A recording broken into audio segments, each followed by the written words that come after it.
right, guys, welcome back to the Take Your Power Back show and Take Our Border Back. We are here with Matt the Hemp Guy. Did I get that right?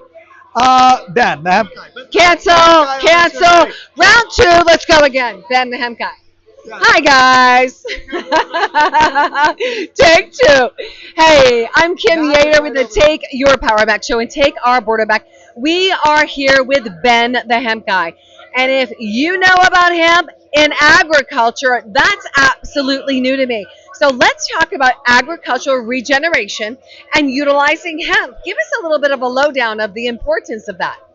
Well, regenerative agriculture is so important because our food is not healthy and it's leading to a healthcare crisis where we have high levels of obesity that is directly caused by the terrible quality of food we eat. We just saw on stage just a few minutes ago the food babe who she just testified in front of Congress to tell us about this issue.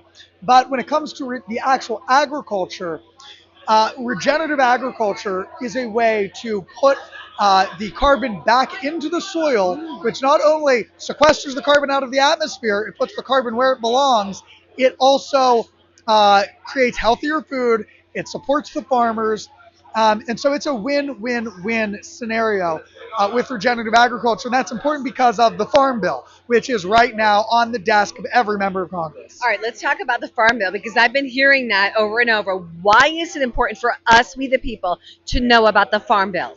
So the Farm Bill is one of the biggest pieces of legislation Congress has to deal with every 5 years. That's over $1 trillion over 10 years, and Congress can never get it done. So we are now, it was supposed to pass last year, it expired. It could pass this year, but it's going to expire in like a month. It's going to expire in less than a month. The chance of Congress being able to pass it is slim, but we actually don't want them to pass it because it's not a good bill. Both sides want to pass it. Everybody wants to get it done. It has to get done, but it's just not as good as it could be. Let's really break that down, okay? So if I am going to vote and I see a farm bill, the first thing that I'm going to think of is I love farms. I want to support the farms. Is this a good bill? So what does the farm bill really entail? Well, so there's two parts of the Farm Bill. 85% of the Farm Bill's funding goes to the SNAP program. And so that is how they get a coalition of Democrats on board to support large big ag subsidies, which are on the Republican side, which make up about 15%. But remember, we're talking about $150 billion over 10 years. But those ag subsidies are going to big ag farmers who are growing food that's not healthy, it's not sustainable, it's causing obesity, it's causing other health problems in this country, diabetes, of course. And it's a farm system, it's a food system that is not making America healthy. And so we need to make America healthy again. Okay, I got it. Totally got that. We get to make America healthy again. So we don't need to be voting on this bill. Now, I've heard through a past interview I did that we actually want to nip it in the bud before it even becomes a bill. Is that true? That we need to reach out to Congress, reach out to legislators so that we don't vote on this at all? Well, the one thing we could do is you can call your member of Congress. If you don't know how to do that, the best way is to find an organization that you support, and they might have an action alert that will make it really easy to send a letter, or you can actually pick up the phone and call, and all you have to say is, I'm a constituent, and I don't support this farm bill. We need to have a better farm bill. And by doing that, that is the job of Congress, is to actually do that. So make sure to take action, and you can do that through a coalition action alerts or just by picking up the phone. All right, I love it. Ben, thanks so much for all you So do. I great appreciate to you. meet you. Thank So you. great to meet you as well. Thank you. Matt, right here, Matt. Matt, come on, Matt. Matt, I'm a veteran, Matt. Matt, I'm a combat veteran. I just wanted a picture with you. That's funny. I do that to my wife all the time. So honestly, he's not great on camera. So I love the guy. His writing is great, so maybe he's more of a writer. Thank you. You know, All right, All let right, him great go. job. We got, Let him go. it was fast, it was good, but I think we touched on Yeah, I was everything. We- just we trying do to say anything about to the get our Farm Bill, talent on you know, camera. Yeah, so we distinguish try what the anything to Farm get Bill talent on was, camera. what we can do. All right, there you go. Yeah. Well, So you got the That was executive. Matt Then we were like, Taibbi. okay, good, okay, cut. Okay, but yeah, so that's the main point. The issue is that, but so yeah, I do hope that we can kill the farm bill. Then we'll be able to buy ourselves Well, another year. that's the goal. That's what you want to do. Is you want to focus on killing the farm bill. So Oh, no. You have empowering to the people. understand. You have to understand. The farm bill is a must-pass omnibus piece of legislation. Paul. It will pass. Oh, okay. Okay. There's no there. So it doesn't when matter I say what- if don't it pass color- it, okay. what I mean is that will reauthorize the current farm bill for another year, so that then we would have another year to lobby for whatever we want in the farm bill. And they're already 2 years behind, so there's a lot of pressure to pass it. But we actually want to do more. Oh, are you gone? So here's about the farm bill is the farm bill is a must-pass piece of legislation. It's omnibus. It is going to pass whether we like it or not. So what we can do is, if they cannot come to an agreement on the current farm bill, they're going to reauthorize last year's farm bill, which isn't so bad. It already passed. But there is a big problem. Like, farmers are saying they need more in the farm bill. Like, everybody is clamoring for the farm bill to pass. On both sides. I'm not saying it's a good or bad bill because I haven't done the details. Because it's one of the biggest bills that Congress ever passes. It's 5 years. It's huge. It's massive. Okay, so I'm a little confused because I heard you say a few minutes ago that we don't want that to Right. pass. But then I just heard that it's okay if it passes. So give me. So here's why. So people want the bill to pass because it has to pass. So if it does not pass, what's going to happen is it's going to be reauthorized for another year under last year's bill. Okay. And then the reason why this is a benefit is because then we will have a full year to lobby for whatever we think should be in that farm bill. Okay, so then we want the bill to pass so that we can lobby. Is that what I hear you saying? But we want to take action, and we want the strongest farm bill that we can have. Okay, got it. And so I'm going to ask you one more time because we want the people to know what they can do. If the people can't do anything, we're just watching you guys, it's just word jargon to us. What can we do? What do you want we the people to do here? So we the people need to take action. Through our elected government, Yeah. our members of Congress have a job, and that is to listen to us as constituents. And so we have that power. We have hired them, which means that when we see an issue that we want, Yeah. we have to pick up the phone or send a message to Congress, and that is our responsibility if we want to be part of the process. Okay, I'd love it. Ben, I want you to tell our audience, what are they going to say when they call Congress? So the first thing that I'd recommend doing is finding an organization that you want to support. And a lot of these organizations have action alerts. They will have a call script. They will have pre-written emails you can send. And even though you think, oh, I'm just sending an email, it actually will go to that member of Congress, and the staff will have to note how many letters they got in support or opposition of any bill. Okay. That is what their job is as a congressional office. Okay, so if I'm looking for an organization, Ben, Yes. Where would I go? I mean, what would I look up? Is there one that you can recommend? It's really about educating yourself, because there are so many issues. There are so many positions on issues. There's so many coalitions. There's so many organizations that are doing great work. And each of them will have different policy positions on different legislation. Give me a couple of these organizations. But so let's say we're talking about regenerative agriculture. Yeah. There's agriculture organizations. The reason why I don't want to say any specific is because I want to be well versed in what their policy positions are. And there's so many. But if you just Google, like, let's say you want to Google healthy food for regenerative agriculture, and you type that into Google, you will find multiple organizations that work on this. And not only organizations, but coalitions of organizations. So there might be an umbrella organization that represents multiple local grassroots organizations. And this umbrella organization will be able to bring those voices to Congress and to be able to lobby for very specific inclusions in these large bills. Yes. I love what you said. I mean, we need to go and do our due diligence and vet these organizations. Exactly. So you just gave us a real practical that can actually move the needle. So thank you so much for just being with me and going a little bit deeper. I appreciate you, Ben. Absolutely. Ask him a little bit more And about how the bill can you don't have to kill the bill, you can roll over. right, exactly. Well, And then so bring the up glutamate. yeah, glyphosate. So the first thing is, the reason why I was saying why I'm not going to tell you any organizations, because this applies to any issue in any area, whether it's local, state, or federal. We have to get involved, and we can do that by educating ourselves. We have the world at our fingertips, but we have to get involved, and we do have to educate ourselves. And you don't have to like go down rabbit holes, but you have to really be part of that process of educating ourselves. So when it comes to regenerative agriculture and the Farm Bill is, like I said, one of the biggest pieces of legislation Congress has to pass. And so right now, there's a bigger chance that the bill will not actually pass because there is so much controversy over the bill. Generally because 85% of the bill goes to the SNAP program, which is a lot of money, which helps people who are in real poverty, but it's also a lot of money, which is why it's so controversial.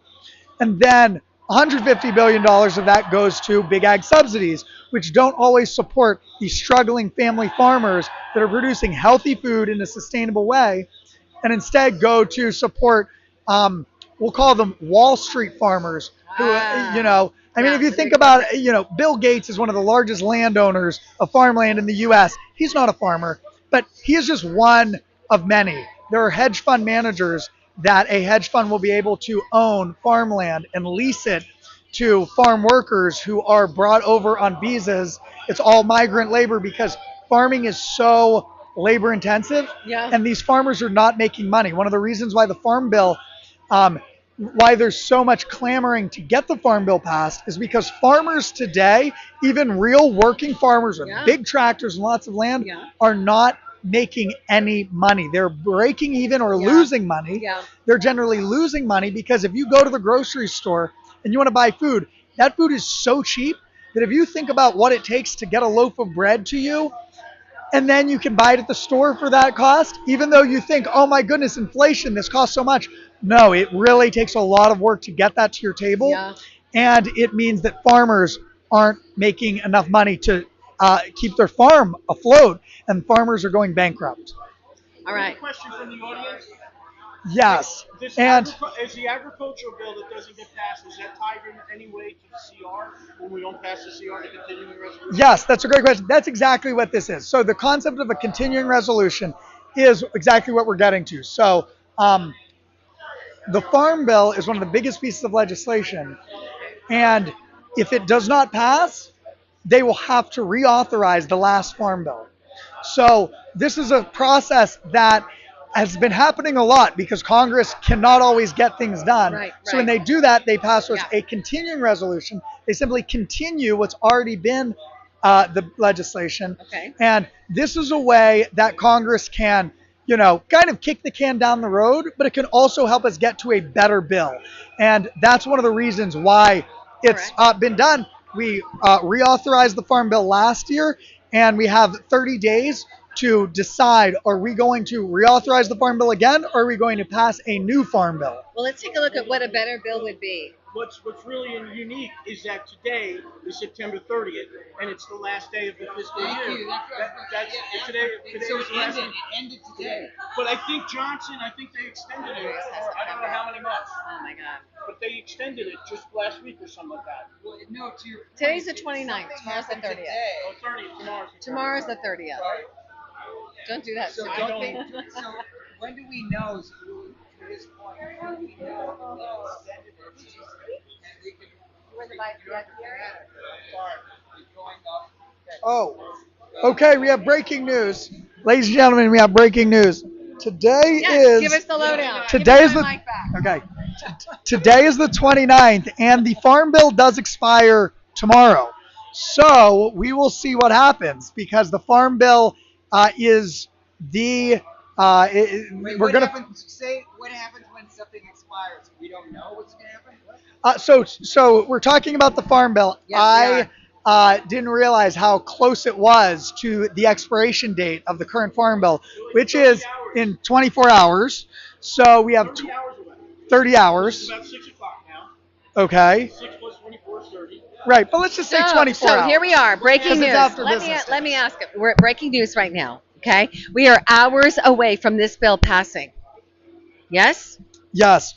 we will see what happens with the Farm Bill. This is one of the biggest pieces of legislation, Okay. and we have 24 hours until Congress is going to vote on the Farm Bill. Okay. Will it pass or will it not? Who knows? This is one of the most controversial pieces of legislation. It's one of the largest pieces of legislation. It is, people are impassioned on both sides, and we're going to have to see what happens. Okay. If this doesn't pass, what's the impact? If the bill does not pass, the impact is that the current Farm Bill will be reauthorized, Okay. and that will essentially continue the status quo.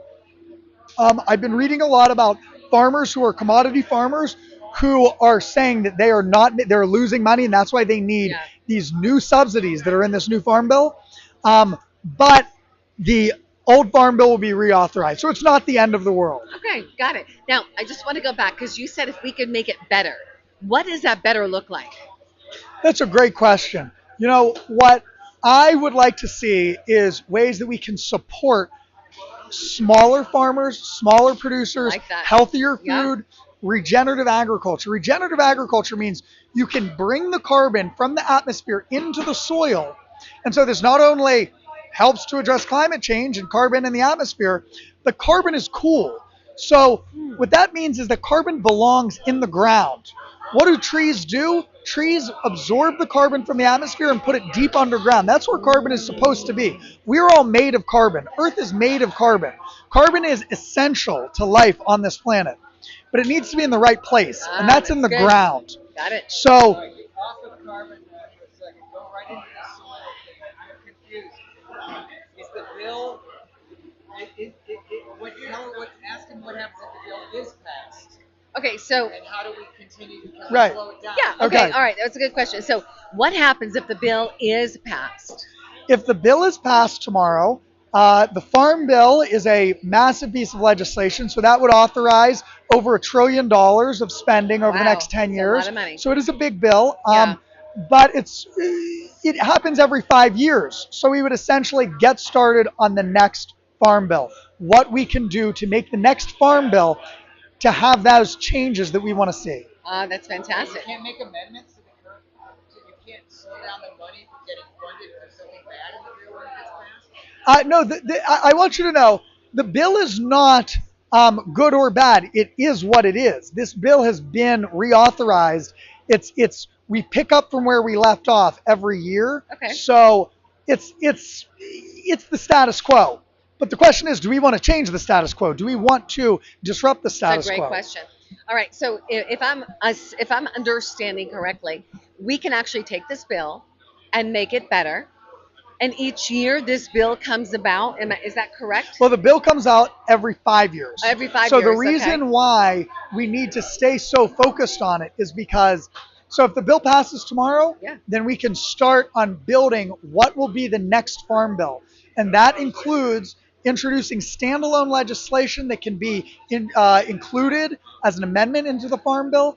That means that we will be able to have that advocacy process on the state level and bring that up to the federal Oh, level, that's fantastic. so that we can have a Farm Bill that has these things that we can feel good Yeah. about. So we can say, you know what, this is a good Farm Bill, and we need to pass this. All right. And right now, we're not there, because if we were there, we wouldn't most likely not pass the Farm Bill. How about this? Here's an idea. We have such a good Farm Bill that we reauthorize it when it's supposed to be reauthorized. That'd be nice. Ask him about glyphosate as a mom and Bobby Kennedy winning this huge Oh, okay, all right. Yeah, So, glyphosate. we've been hearing tons about glyphosate and Yeah. the impact on kids, the endocrine system. So tell me a little bit about that. Okay, so glyphosate is the most widely used pesticide there is, and this is why the Farm Bill is not ideal, is because our current agriculture system is not only completely dependent on huge amounts of glyphosate, but also Yeah. other chemical fertilizers and pesticides besides glyphosate. But glyphosate is also known as Roundup. Yeah. And so 90% of all of the corn and soy grown is genetically modified to be what's called Roundup Ready, which just means it's genetically modified to be able to endure huge and increasing amounts of this chemical, which Wow. is toxic. Now, here's the thing. Yes. at the levels, and this is why they let it happen, is because at minor levels, it is a relatively safe pesticide when you look at the types of pesticides they need. The problem is we've created an arms race on God's nature where we have to keep using more and more because the pests are developing resistance. And so we have to continue to use more and more glyphosate to the point where it's toxic and we're creating allergies. So people think, oh, I'm allergic to gluten, when they might actually be allergic to the measurable amounts of glyphosate that are in the bread products that they're eating. Yeah, because corn is in absolutely everything. Oh, corn isn't absolutely everything, but glyphosate is also in like everything as well. Corn products are in, because corn is so cheap to grow, because through this, they called it the Green Revolution. The Green Revolution was when they just found out how to utilize chemicals and synthetic fertilizers and synthetic pesticides to increase yields, which created an explosion of abundance, but also lowered the quality, the nutrition, and created things that we don't even know. What are the long-term effects of this glyphosate exposure? And what are the results down the road? Because this glyphosate is now leaching its way into our water source. What it's done to our soil is it's made our soil sterile. Wow. It has no life in it. So there's no nutrients that no we're nutrients, getting from exactly. our food? We're not getting any nutrients from our food. So is how we're supposed to grow food is the food is full of carbon. It's black and full of nutrients. Trace minerals and nutrients, all the good stuff. Trace minerals and also microbes and mycelial networks that help the plants grow vibrantly and healthy. Yes. If you were to go to a conventional farm and try to grow a plant without using the herbicides and the pesticides, you wouldn't really be able to grow it. It wouldn't, if you test it exactly, it doesn't have the trace minerals because it doesn't have any life in it. And so what we need to do is rebuild the soil so that the soil can produce healthy food. And there's a win-win because we won't just produce healthy food for our bodies and ourselves, but we'll also produce a healthier soil that will increase the healthiness. It will regenerate itself. So good, Our planet was designed to regenerate itself. It's been around for millions of years. We came along with this green revolution in the 1960s, had this explosion of yields, and now we're realizing, wow, this is not going to work for another 60 years. Yeah. This might not even work for another 20 years. So we need solutions that are bold, and regenerative agriculture is so simple. Carbon is cool. Farming is fun. It is so simple that because God created it that way. Yes. When the carbon dioxide is brought into the soil, it benefits the plants, our food, and our own bodies. Once we eat the carbon, we want to be eating the carbon, not breathing. So healthy soil, healthy children. Healthy soil, healthy children. One of the real issues here when you're talking about glyphosate is as adults, we are exposed to toxic chemicals all the time. But as children are much more sensitive. So much more smaller amounts of glyphosate can cause allergies. Think about a newborn baby. If a newborn baby were to drink out of a plastic bottle, the endocrine disruptors from the plastic affects them much more than an adult drinking out of a plastic bottle. Wow. When it talks about food, same thing. That glyphosate, if you're an adult and I eat a sandwich, I'll be okay. But if I'm 2 years old and I have that same exposure to glyphosate at that age, it can affect me, create food allergies, and create things that we don't even know because we are in such a large system with so much glyphosate. Let me ask you this. How long have we been dealing with the Roundup and the glyphosate?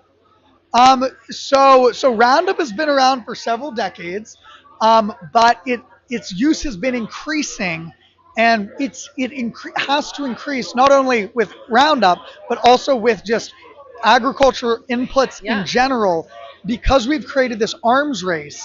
I mean, also just look at, let's say you're talking about livestock and chickens. Okay. We are now pumping chickens with hormones and antibiotics. And then corn that has the glyphosate and the corn, in it. which has the glyphosate in it. And we have to keep increasing the amounts because the situation is not getting better, it's getting worse. Yes. So the amount of glyphosate that we're using now is more than we've ever used. We have not reduced the amount of glyphosate. We are continuing to increase it. That's why Kennedy won this huge lawsuit against the glyphosate. Yeah. So you can speak to what a big deal that was that he won. Yeah. But then why isn't there? Why are they still Yeah, using exactly. glyphosate? Yeah. Okay, so Kennedy, ready? Why status quo? Yeah. So Ben, Kennedy won a lawsuit, right, in regards to glyphosate. You'd think there'd be no more glyphosate. Why is there still glyphosate? So this is a great question, and we really do have to educate ourselves. I've learned about this through just talking with actual farmers. So the reality is that glyphosate, our entire food system is completely dependent on glyphosate. So we can't just ban glyphosate. It'd be like if we decided to ban single-use plastics. Like, we do not have an infrastructure. We'd have to immediately flip to bioplastics, which we could do, and it would cost more money. But glyphosate, we don't really have something we can just immediately flip to. Agriculture is hard. There are bugs, and there are pests, and there are things that farmers face. And so if we were to ban glyphosate, the cost of food would go up significantly. Okay, so I'm a little confused. But so Kennedy, something that's important to know is that when glyphosate, when this lawsuit happened, Yes. actually it was such bad PR for the maker of Roundup, which is Monsanto, Yes. that Monsanto had to sell themselves to Bayer, a chemical company, so that they could essentially, because anytime anybody heard the word Monsanto, they're like, oh, that's terrible. Yeah. So Monsanto was like, we have to sell the company. And so they sold it to Bayer. And so Bayer is a huge conglomerate. So owns basically, the- Monsanto doesn't exist anymore. That's correct. It's now called Bayer. Exactly. Oh, they are so manipulative. Oh, Yeah. oh. Yeah. So, so they did that so that people, when they used to say, oh, Monsanto's the worst, now nobody hears the word Monsanto Oh, no, it's anymore. been quiet. Yeah. Oh, And that's Bayer's a very crazy. big company. So Bayer So owns, is Bayer like Bayer aspirin? yes.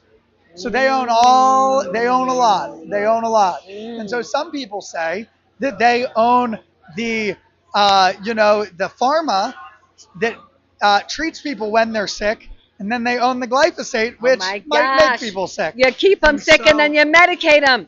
So Um, all of this stuff is leading to dis-ease. Yes. Okay. Yes. And so this farm bill, we're going to know in the next 24 hours what the result is of this whole thing. We're not. We're not? When are we going to find out?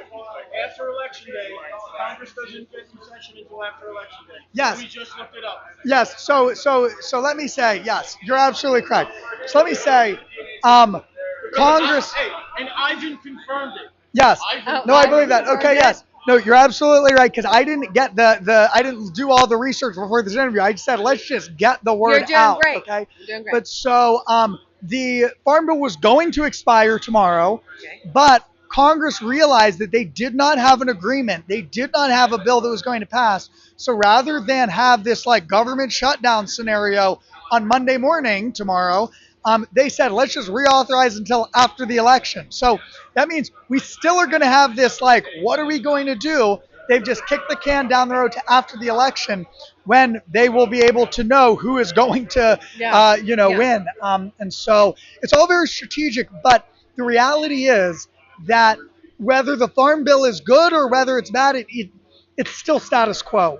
The system is so entrenched that it's very hard to change, but we can change it by buying healthy food when we can, Yes. buying local food, cooking Yes. our own food when we Yes. can, growing our own food when we can, Yes. essentially reducing our dependency on Yes. big ag, because ultra processed foods are not real foods. They're not. And we need to be able to, once we understand that, all of us together, by making those small actions, will change the market. And then large food companies will say, oh, our fake food isn't selling like it used to. We need to offer better alternatives. Yeah. And that is one way to do it. And then the other way is by actually picking up the phone and calling your member of Congress and saying, we need to support more regenerative agriculture. We need to support farmers. We need to support healthy soils.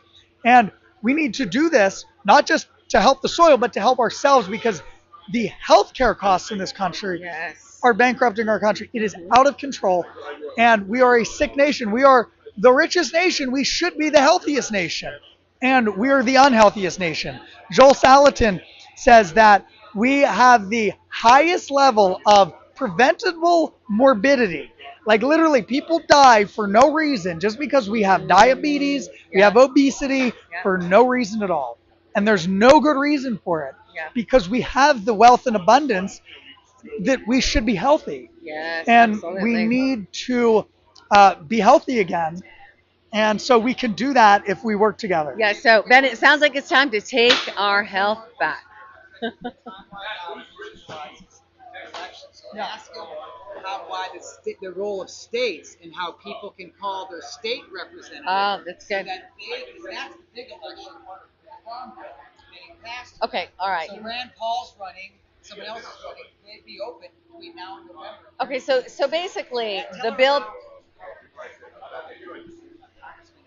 Yeah.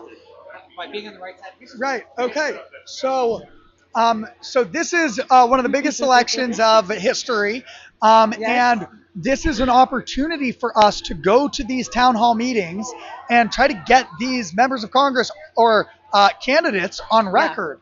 Do you support healthy soils? We want to get them on record. We want to pressure them. We want them, if they get elected, to be able to we say, you said you were going to support healthy soils. And we can do that because now is the time when they need to be taking positions. And so getting involved in the election process is actually like the most important thing we can do, because this is our chance to hire somebody. We want to hire the right people. Yeah. And it comes down to getting out there and getting involved. It's fantastic. So we're not done yet. We've got a little bit of time before the elections that we can actually move the needle and take our health back and hold our elected officials accountable. Absolutely. How do people find you? What's your social media? How do you contact you? That was next. Yeah, absolutely. Hey, Ben. Yeah. Ben the Hemp Guy. Yes. How can people reach you, follow you, and find out even more information? Thank you so much. Well, I am on Instagram at The Hemp Guy. I was The Hemp Guy. I moved to Washington, D.C. to legalize hemp because I knew that hemp was an amazing regenerative agriculture crop that can be used for farmers to support their farms and by us to eat healthy and be healthy. I'm wearing a hemp denim jacket. My boys would just love you, just so you know. Oh, Austin my and Liam, goodness. Thank 29 and 27, they would just love you. Thank you. Oh, my goodness. So I Thank you love so what you're much. doing. Thank you so much for being a stand for freedom. And thank you for educating our audience, because you're giving us tools so that we, the people, can actually take our power back on a local level. So we're calling our states, America, we're calling our states. Thank you so much. And thank you for what you're doing, because we do have to just take our power back. And thank you for reminding everybody and inspiring everybody to do that. Ben, God bless you. Thank you so much. And yes, we are taking our power back. Thank you.